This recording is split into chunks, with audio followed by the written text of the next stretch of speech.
Hey guys, Youngblood with you, and today we're going to be doing a should you buy video on the P-52 Merlin from Kruger Intergalactic. Now, you've probably heard of this ship before, as it's the snub-nosed fighter found inside the Constellation series, and it's worth noting that this isn't the upgraded Archimedes that comes with the Phoenix, but it is a similar little ship.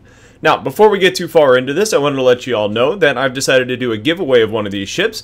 I decided to buy two of them, one for me and one for you if you're the lucky chosen one. So while this one is mine, this one could be yours. Mine, yours. You get the idea. Anyways, I'll tell you how to enter a little bit later on, so let's just go ahead and jump on into this. Now, they describe this ship as a parasite fighter designed to be transported on a larger ship. They say that because it cannot be equipped with a jump engine, anything outside of your system, and you're better off really hitching a ride. Additionally, it seems like it may be limited at least a little bit by its fuel capacity, so it's probably not even going to be that ideal for longer trips within the system. It's labeled as being fast, it's labeled as being maneuverable, and packing a surprising punch, which makes it ideal for racing, reconnaissance, and fast combat. Now, the ship is flyable now and is on sale for a very manageable $20, and the sale is going to last until, wait, it's a permanent edition, which is a pretty nice little thing. So there isn't a real huge rush to go buy this if you are interested in the ship. Now, while they say that the Merlin packs a surprising punch, they weren't really kidding. You know, I think it's not really overwhelming firepower, but it does have a size 2 Tiger Strike Gatling on the center line, and a size 1 M3A on each wing. So having 3 weapons on such a small ship, with one of those being a size 2, and it's really not too shabby in the firepower side. Now, it's a quick little ship with a top speed of 240, which is brought to you by 2 TR engines, meaning that, or 2 TR2 engines, meaning that it can outrun some of the more dedicated fighters like the Hornets, and it can keep up with some of the ships like the Avengers and the Gladius of the world.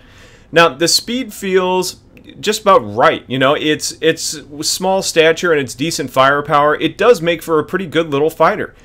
Somehow they've managed to cram 12 maneuvering thrusters on its little frame, and it is a pretty agile little ship. Now, the power plant is a max size 1, so while that's not great, it can carry up to a max size 2 shield, though it does start with a size 1. So, with that little tech overview out of the way, let's get right into what you actually care about, and that's the should you buy this ship question. Now, for me, I think the answer follows a similar pattern in that it's good for some. You know, I think for those that only have bigger ships or maybe only have non-combat ships, this is really making a nice addition to your personal little fleet, if for nothing else, just to have a combat ship for arena commander or a racer for, well, racing.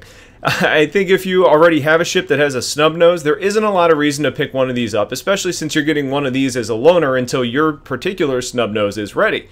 Now, sure, you could make this a backup or maybe even an escort, but remember, you're going to be limited by your weakest ship for your traveling. So consider a Constellation with a docked Merlin, and you've got another one running alongside of it. Now, that's a decent little escort, especially considering you can scramble another one, but remember, when it's time to jump, you're restricted because that one can't dock and jump with you. So I think for some people, you know, I think I've heard people talking about picking up a bunch of these to stick in a bigger ship and almost make a pseudo pocket carrier. But CIG's almost been discouraging at best when talking about that as being an actual in-game mechanic. So if you have a ship capable of carrying other ships, you know, an actual, you know, carrier, those other ships are almost always going to be a better choice by choosing, you know, the Gladius or a Hornet or something along those lines. So outside of the previous situation I already mentioned, I think for those that just maybe have like an Aurora, this makes a great secondary option. I think it could be a nice little courier as well, you know, just to kind of take trips around your home system. Now, if you don't have a racer, but you want to maybe dabble in that a little bit, I think the Merlin does a pretty decent job at that, especially if we start talking about, you know, some of the death races that we've kind of heard about or kind of hope are coming.